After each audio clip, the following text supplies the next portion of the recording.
সেই ঘটির পানি দিয়ে ওযু করে নিলেন। ওযু করার পরে ঘটির তলার মাঝে অল্প একটু পানি ছিল। আল্লাহর মাহবুব ওই ঘটির ভিতরে হাত মুবারকটা ঢুকে শাহাদাত আঙ্গুলের অগ্রভাগ ঘটির তলার পানির মাঝে ডুবাইয়ে বলেছেন, হে সাহাবীরা, তাড়াতাড়ি পাত্র নিয়ে আসো, যার যত পানির দরকার সবাই পানি নিয়ে।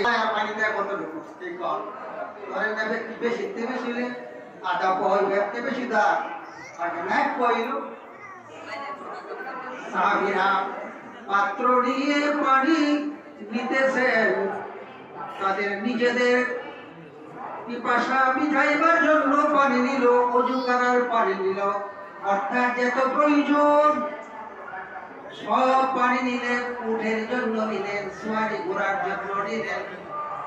হযরতে জাবের বলে, আল্লাহর হাবিব সবার পানি এক ব্যক্তি জিজ্ঞেস করে যাবে, ওই হুদায়বিয়ার মাঠে লোক সংখ্যা কত ছিল? হযরতে জাবের বলে, ওই দিন ওই মাঠে লোক সংখ্যা ছিল ১,৫০০। তিনি বলেন, এখানে শেষ নয়, অবস্থায় যাবে ছিল আল্লাহর মাহবুবের আঙ্গুল মোবারক থেকে যেইভাবে পানির দরকার পানি ছিল, ১,০০,০০০ লোক যদি সেই মাঠে থাকত এরপরও সবার পানি। কিন্তু সার্বিক দিকটা ছিলেন ইনসানে কামেল, একেবারে পরিপূর্ণ মানব। আশেক দরবারে বলে, লিকুল্লি নবিয়্যিন ফিল আনআমি ফাদিলাতুন ওয়া যুমরাতুহা মাজমুআতুন লিমুহাম্মাদ। সবাই পেল যাহা, অর্থাৎ পৃথিবীর আদম নবী থেকে ঈসা আলাইহিস সালাম পর্যন্ত সমস্ত নবী রাসূলরা যাহা পেয়েছিল, আল্লাহ তার মাহবুবকে সবার সমান দেয় নাই, সবার থেকে আরো বেশি দিয়ে। আরেকটি ছোট্ট করে আলোচনা করি, সেটা হলো হযরত আনাস ইবনে মালিক রাদিয়াল্লাহু তাআলা আনহু আল্লাহর হাবিবের গোলাম ছিলেন। হযরত আনাস বলেন, আমার জীবনে 10টি বছর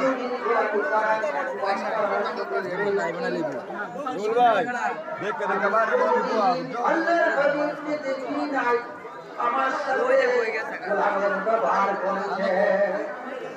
অন্য মনিকা তার গোলাম আল্লাহর হাবিব কোনদিন আমার সাথে এরকম ব্যবহার করে না। আমি তখন ছিলাম, আল্লাহর হাবিবের কি বললেন, এই কাজটা করে আসো। আমার বয়স অল্প ছিল, তখন আমি পুরাপুরি তাই বলেছি আমি পারবো না। খেলার সময় নয়, খেলার সময় যখন শেষ হয়েছে, ওই মাঠে আল্লাহর হাবিব আমাকে মায়া করে নিজের কাছে হাতে ধরে বলতে যাও নাই, হে বাবা এখনো কি যাবে না?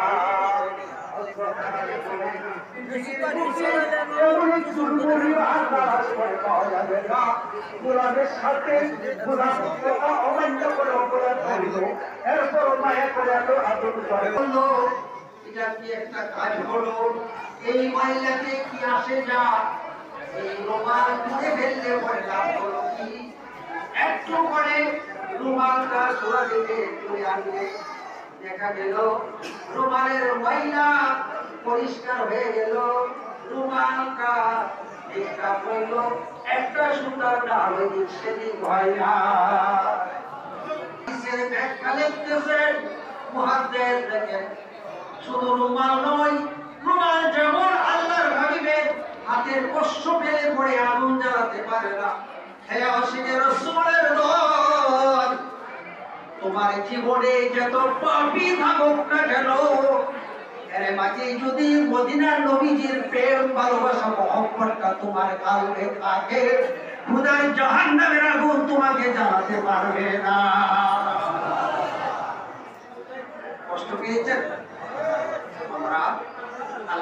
ইনিকে মনোপ্রাণে মহব্বত করব, ইনির অনুকরণ করব। আল্লাহ তাআলা আমাদেরকে প্রিয় নবীজির বিসমিতে চলা তৌফিক দান করুন, আমিন। এখন আসুন যারা সুন্নত পড়েন নাই সুন্নত পড়ে নেন। ওয়া আখিরু দাওয়ানা আনিল হামদুলিল্লাহ।